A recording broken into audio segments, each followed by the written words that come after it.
Hello, impronounceable names. D&D is known for doing many things fantastically well, and Lovecraftian horror is not one of them. Mention that you want to do it and 1,000 helpful people will tell you to play another game. But aberrations are a thing. D&D has Lovecraftian in its DNA, so we're gonna analyze how D&D does incomprehensible outer space horror through aberrations, and then we're gonna make a brand new aberration that truly brings the cosmic horror vibe to your D&D game, and you can take that aberration home for free. I'm Antonio D'Amico, this is Pointy, and welcome to this cosmically horrific episode of D&D with a Twist, Aberrant Edition. Okay, so before we get into looking at the ugliest guys in D&D for fun, we gotta define some terms, pre-high school English class style. What is Lovecraftian? What is cosmic horror? Well, cosmic horror is broader. It's horror that focuses on your insignificance, on how tiny you are as a person. You, not me. I am greater than any mortal. Anyway, it turns that feeling of insignificance into horror by confronting everyday people with beings beyond a single person's comprehension and scale. It pits the mundane, the personal, the individual against something so alien, so big, and so indifferent to anything that could possibly matter to a person. It's like if a planet was the slasher in a slasher movie, or a horror movie from the perspective of an ant against a person. That's cosmic horror. Lovecraftian horror is like a flavor of this, but it's also often used as a synonym because the work of Lovecraft define cosmic horror and Lovecraftian horror. I would say that when I hear Lovecraftian, I can also include things that hit on the uncanny, the incomprehensible, the mind-breaking, but I feel like it can also be smaller in scale than cosmic horror. The Shadow over Innsmouth is Lovecraftian, but I hesitate to call that cosmic horror. The horror hits on similar beats. As I said, it's about fear of the unnatural, the uncanny, the mind-breaking. And you know what?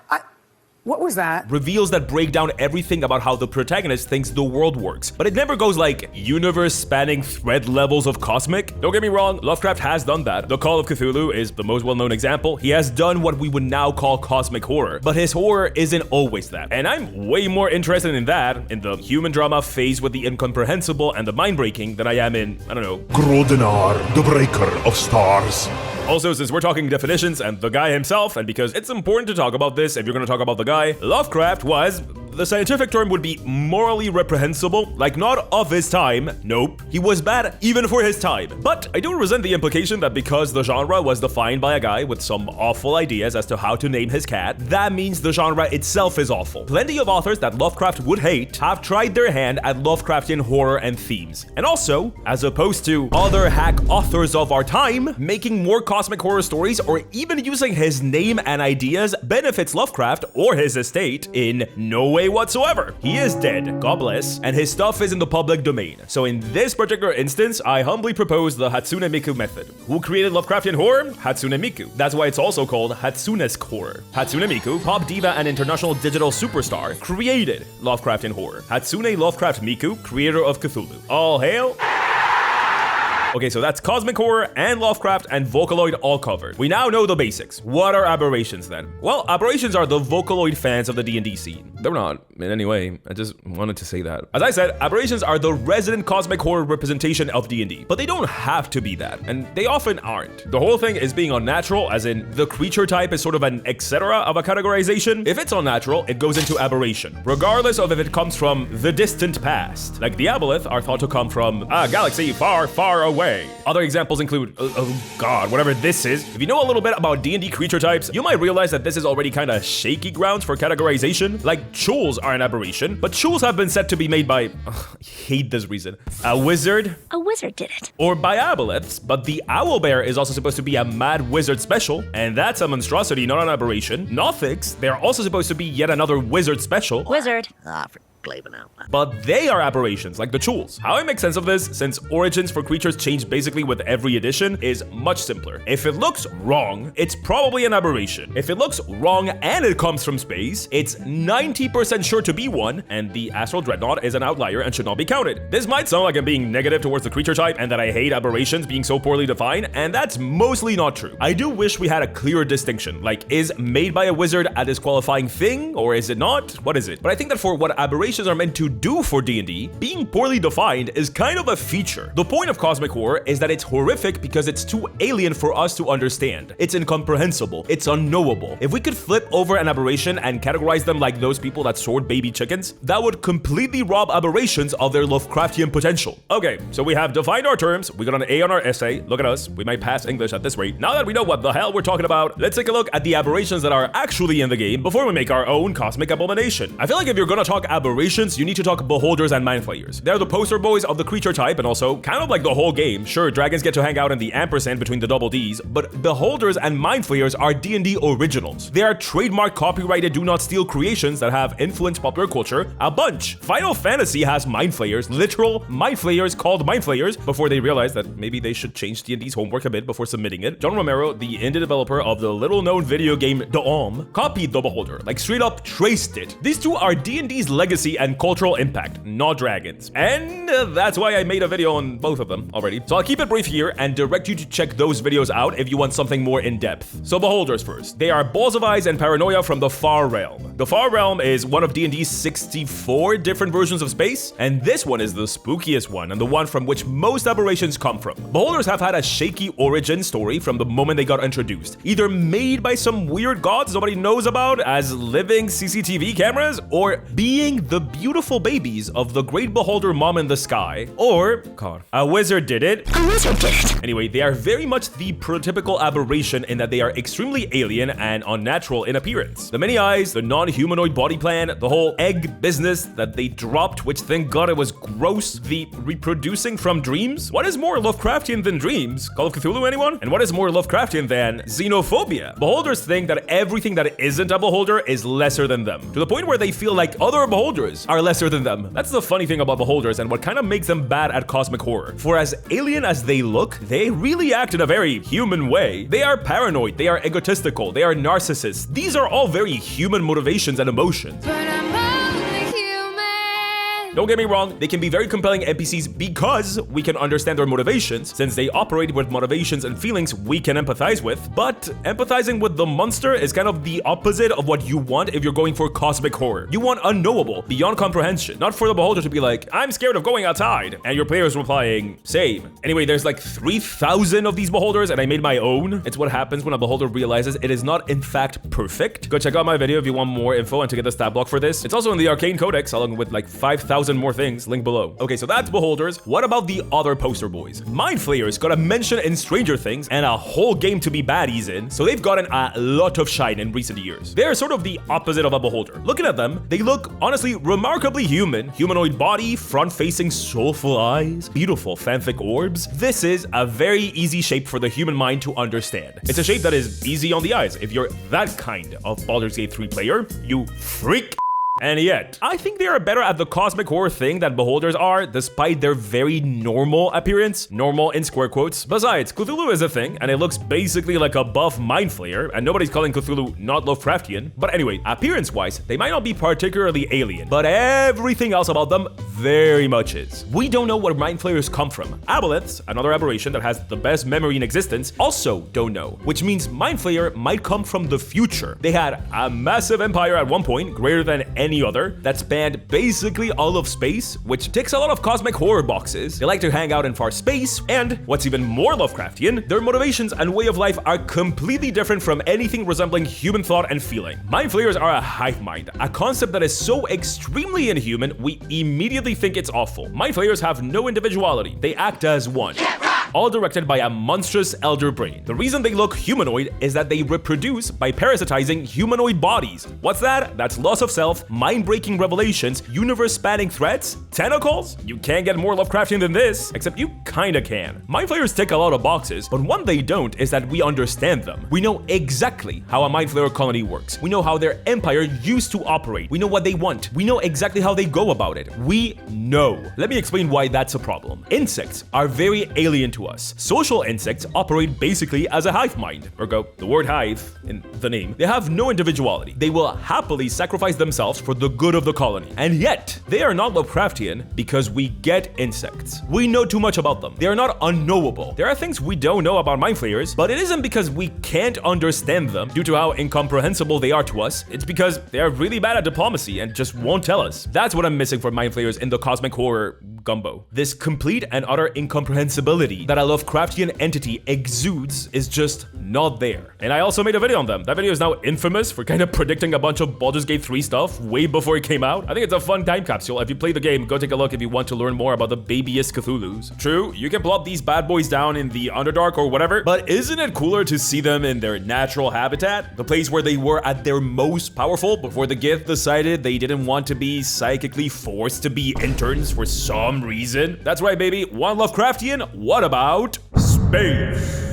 I always think space D&D sounds fun, but it's so far out of my comfort zone that I have a hard time truly making it happen. And space D&D can still very much be fantasy. Like, imagine a campaign all about world hopping, sandbox style. You hop between different places a la One Piece, except it's not different places. It's different worlds, like a plane hopping adventure. And when you get this big in terms of campaign, the choices that players get to make are just as big. It's awesome. A shame it's also awful to make, except it won't be for you, because it's already made by Ghostfire no less, and it's ready for you to sink your teeth into. Welcome to the Aetherial Expanse, Dreams of the Drowned God, or A.G for short. First of all, look at the vibes. Are you thinking what I'm thinking? It's Treasure Planet. I love Treasure Planet. I love pirates. I love ships. I love cooking. I love... Okay, sorry, back to explaining. It's so much more than Treasure Planet. Aetherial Expanse is a massive campaign, levels 1 to 13, sandbox style, so you get to decide your path through the cosmos. It's a world hopping adventure, so places that you visit are insane and super varied. It has a massive emphasis on your choices, like as a player, with ways to track factions, military, and the standing of the party with these, like if they're your friends or not. What the players decide to do affects stuff that ranges from triggering a war, ending one, or even reshaping the worlds they visit completely. And the entire adventure is weaved with a mystery that the players get clues for throughout the adventure to uncover. It was designed by the guy that worked on Rime of the Frostmaiden, Tomb of Annihilation, and The Wild Beyond the Witchlight, which is my favorite. And real talk, it's the sort of campaign book that 100% makes sense to get because it's just so much work to do something like this on your own. So if you ever wanted to run a sandbox but felt like it was just way too much work, or you wanted stuff like political intrigue and faction allegiance but it sounded once again too complicated to prep, or you wanted Treasure Planet, oh my god, Treasure Planet,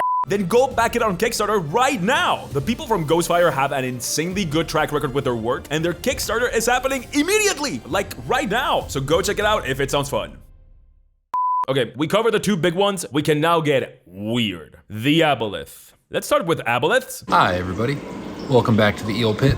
I feel like the Aboleth are the third most well-known one of these weirdos. The Michelle Williams of D&D Aberrations. First off, how high do they rank in Lovecraftianism 101? Well, pretty high, maybe higher than both Beholders and Mind Flayers. Their appearance is extremely alien, and it's getting worse as we go up in editions. The 2024 Monster Manual illustration for them is terrifying. Don't draw that anymore. They're these weird eel, squid, tube sock monsters with 3 eyes and the worst mouth known to man. Their entire biology is extremely alien, where the whole hermaphroditism, slug reproduction vibes, and also with them holding the honor of being the D&D monster with the most lore dedicated to their levels of moisture. Aboleths take extremely good care of their skin, because if they don't, they dry up and become lethargic until someone sprinkles some water on them. Thank you for saving me. I was so thirsty. Gross. So, Aboleths check the incomprehensible nature and biology box. They're also impossibly smart. Their whole thing is that they have what D&D calls racial memory. Basically, each Aboleth inherits the memory of their ancestors. Not only that, but they can slurp on memories of those they have consumed. Like I said, it's very good.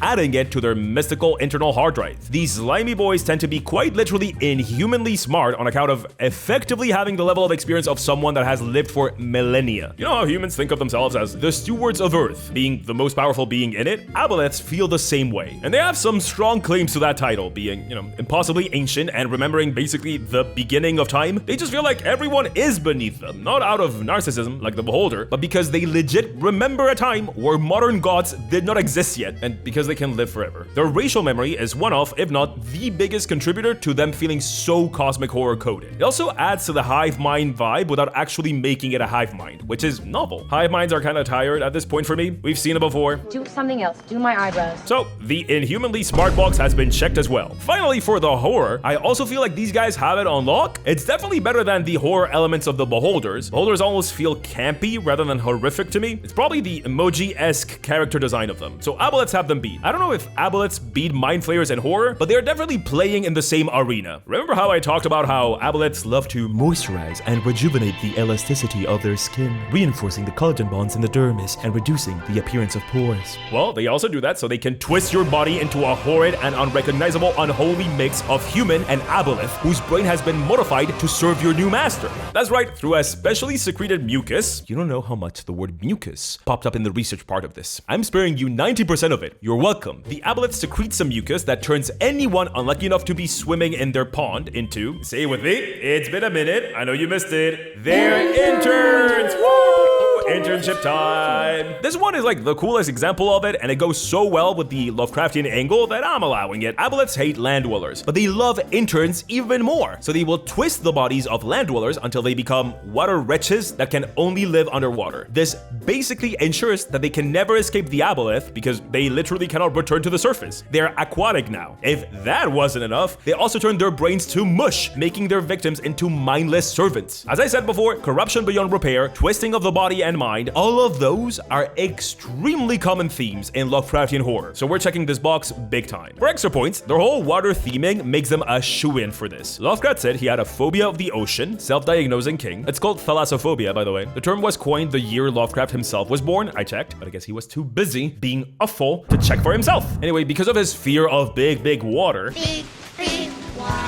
a lot of his stories feature it as either the source or related to the horror. So we gotta give the aboleth some extra points for going to the beach, I guess. All in all, and after going through all the evidence, I'm gonna call it. The aboleth is probably the best example of cosmic horror Lovecraftian themes in D&D. Use them if you're going for that. Okay, after this great example, let's swing widely in the opposite direction, and that is frogs. Turn the friggin' frogs gay!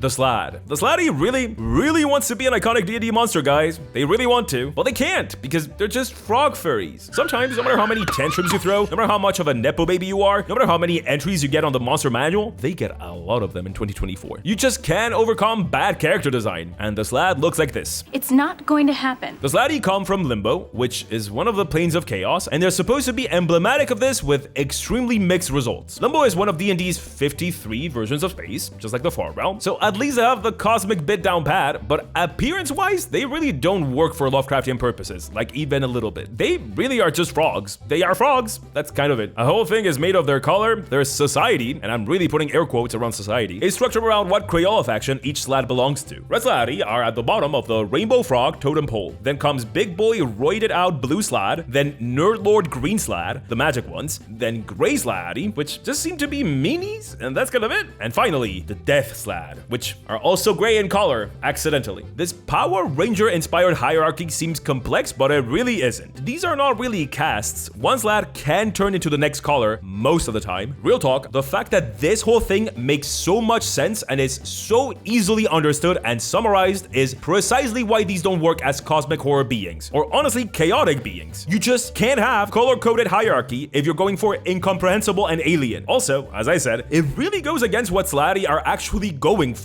Chaos. I can't think of something less emblematic of chaos than a rigid hierarchy. So let's strike out their culture out of the Lovecraftian race. Their biology is kind of alien when you get away from their actual looks. They reproduce in like extremely distinct and weird ways. I'm not gonna stay long on this because it's complicated, but Blue Sladdy happened when a Sladdy puts their egg into one person. Red Sladdy happened when another Slad goes touch your it to a person. Green Sladdy happened when the person that has been touched can cast magic. And then there's this whole spawning stone business that leads to Gray Sladdy. This is weird, I'll give them that, but it's not cosmic horror. It's once again understood, clear, concise. If I can tell you exactly how the process goes, then it's not gonna be what we're looking for here. So yeah, while it's cool to get like a society of aberrations when so many of them are loner weirdos, the Slad falls short in basically every possible way when it comes to our purposes for Lovecraftian horror. Sorry, old boy. Anyway, next. The Flump.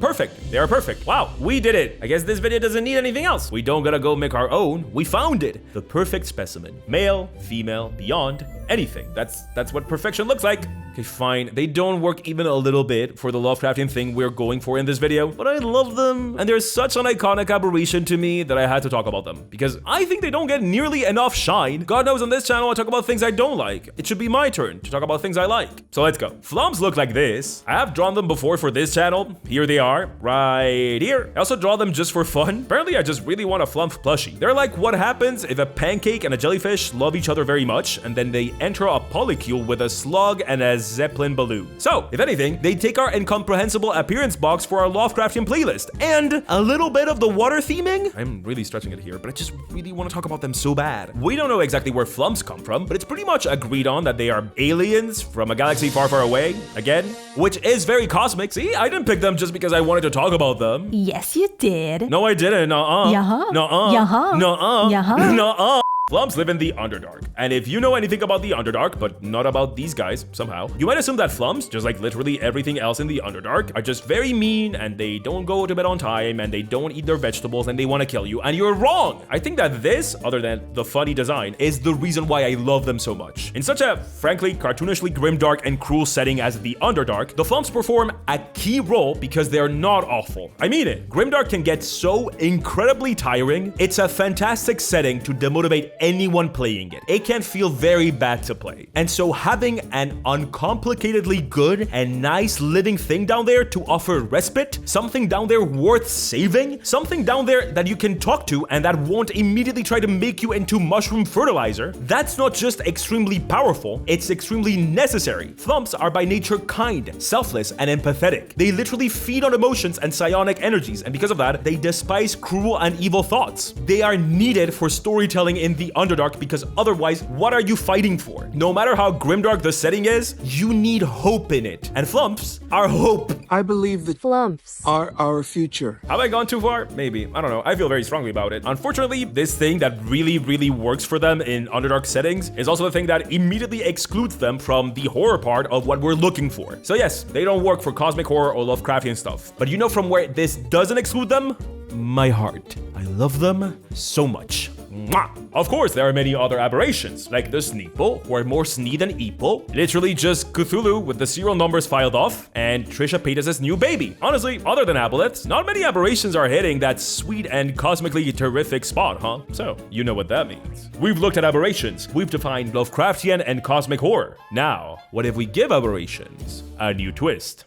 Okay, what do we want this thing to be? I said before, we're not necessarily going for cosmic horror. The scary part is not going to be that this thing is the size of a planet or bigger, or that it's so massive and so old that we cannot understand it. That's cool and all, but how many of those do you need per campaign? One. If that, no, we're going more Shadow over Innsmouth. If we get into cosmic, it's gonna be thematically, not size-wise. Caller from outer space, not Call of Cthulhu. We're going for unknowable, alien, incomprehensible, corruptive, mind-breaking, all that good stuff. Okay, we got it. I'm gonna break Pointy Hat norm now. Hold on to your gamer chair while you can, and I'm going to tell you how I actually go about making one of these things I make on this channel, just to see if y'all find the process interesting. So I talked about this on the dungeon episode, but I always try to express my themes not just through narrative, as in with lore, but also through mechanics. So how do we convey unknowable, incomprehensible, mind-breaking, corruptive, all that? Through D&D mechanics. Well, I really like the idea of making sort of an inverted beholder. No, not an inside-out beholder, not a beholder from my twisted mind, no. A mechanical inversion. Beholder's main mechanic is sight. They have a cone that corresponds to their central eye, and wherever they look with that eye, they create an area of anti-magic. What if our monster was the opposite? To communicate that this thing is so incomprehensibly alien, what if looking at it is what breaks you, rather than it looking at you like a beholder does? Now, the thing about this is that it can be very annoying because either you look at it and let it do its thing and you have a very bad time, or you effectively blind yourself and also have a very bad time. So, we need an out. I design a lot of my monsters like puzzles because to me, those are the best monsters in D&D. Everyone remembers when they found out in combat that fire damage stops a troll from regenerating. To me, trolls are the perfect example of monster as puzzle. I want some something like that. And I did do that, but I'm not gonna tell you what the secret to defeating it is. Nuh-uh, not yet. So that's how I do monsters. I think of them mechanically first, now comes the best part, what it actually is. Well, I like to say the difference between a plagiarist and a creative genius is their breadth of references and their will to twist them into something of their own. At this stage of concept, I sit in my mind palace and look for stuff that fits the bill from different sources I know. I compile them, and then I give them a twist. It's the name of the show. Shouldn't be that surprising. I have, perhaps shockingly, talked about this before in my video on how to make D&D scary. I happen to have an irrational fear of being watched, of someone hiding in what I consider to be a safe and familiar space, and I always say that it's good to pull from your own fears when trying to make stuff scary, instead of going for scary nebulously. So I want to do something with that, but turn it Lovecraftian. I read and consume a lot of horror media, so I'm immediately reminded of this Reddit post in r/nosleep that recounts the experiences of a man that notices that his wife is peeking around corners waiting to be discovered by him. Now, like 99% of creepypastas out there, it starts out really scary and then becomes stupid by virtue of finishing the story at a comically far extreme. Just is a but the beginning is really good. This source of inspiration immediately yeets me to the 2014 horror movie called Tsukima Onna, based on a 19th century urban legend about a ghost that peers at you from any gap, no matter how small. So like the gap between the fridge and the wall, or the gap between two bookshelves. Somehow, this is terrifying to me. This Japanese inspiration immediately yeets me again to another urban legend, the one of the kunekune, because a very small but important component of that is the act of looking at the monster. Okay, so I have my big pile of inspiration. I have what I want to do with a monster, unknowable, corruptive, Lovecraftian vibes. Let's make a brand new aberration.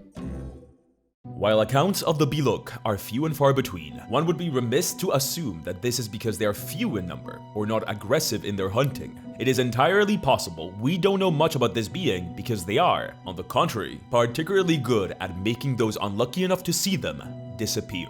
We know that those that have glimpsed a Bilok become obsessed with seeing it again. Not because the monster's appearance is particularly entrancing. Descriptions of it are always vague, as those that have seen a Bilok and lived to tell the tale have, by nature of the Bilok, not seen it for long. We know it's gray in color, vaguely humanoid, and often described as fuzzy or blurry. Much is made about its eyes, and what all victims agree on is that the Bilok was looking right at them when they first saw them. But none of the victims can agree on what these eyes look like, not even how many they saw. It seems like it's the mere act of seeing it that makes a person feel the need to get a closer look, and it's that need that spells the onlooker's certain doom.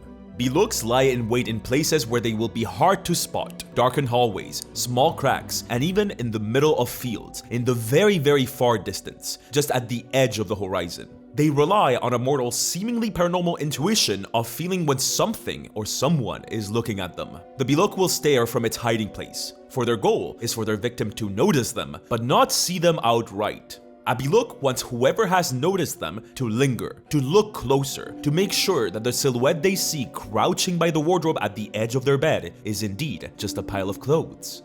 The more a person looks, the more fascinated they become by the Bilok, until they can do nothing but look. That's when the Bilok strikes, and what happens next is anyone's guess. We know the Bilok is not a new inhabitant of this plane, as we have writings from ancient civilizations advising people to keep their houses well lit at night to not offer the Bilok a place from which to hunt. But the most terrifying thought is that we know that sightings of them have been steadily increasing in the last century. What was previously thought to be just another mindless beast with a particularly horrifying hunting method is now suspected to be not only smart, but coordinated in their efforts, acting as a group. Efforts to communicate or to study Biloks have only resulted in the disappearance of researchers tasked with that mission.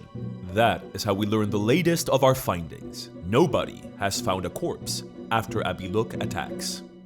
Okay, that's so scary to me. But more importantly, it hits every point we want Lovecraftian horror to hit. It's unknowable, incomprehensible, inhuman. It also touches on themes of corruption, of minds being broken with the whole fascination thing, of becoming consumed and obsessed with that which hurts us by existing. It's vague in its origins, its motivations, and exactly what it does. And all that is 100% intentional, as we said. You can't have fear of the unknown if you No. Okay, one thing, promise me, Ned. If you're a player and this sounds fun, don't look at the stat block. It will tell you too much on this thing for you to have fun with it. No, rather, please, if you like this, send this video to your DM. I just don't want people to have it ruined for them and deprive yourself from all that sweet realization potential when your DM puts it in front of you. You know, like if you got told that trolls work with fire damage, that's a shame that you didn't get to discover that at the table. So don't look for this. And while you're there in the description, you can pre-order my dice now. That sold out completely at Gen Con before the end of the con. Yes, somehow. Thank you so much, y'all. I mean, I guess I shouldn't be surprised because look how pretty they look, but I'm still floored by the support of you guys. Thank you so much. Y'all can grab them at Gen Con. Pre-ordering them now is perfect because you'll get them ASAP as soon as Dispel makes another batch. Okay, but what if you don't need dice or this, but more help being spooky? Well, here's a video all about making D&D actually spooky. And if you're down for a more spooky, scary, edgy, dark subclass, have my Bloodhunter Lich. The algorithm certainly wasn't kind to that one, so give it a look if you can. Thank you if you do. All right, see you later. Get it? See? All right, bye. Mwah!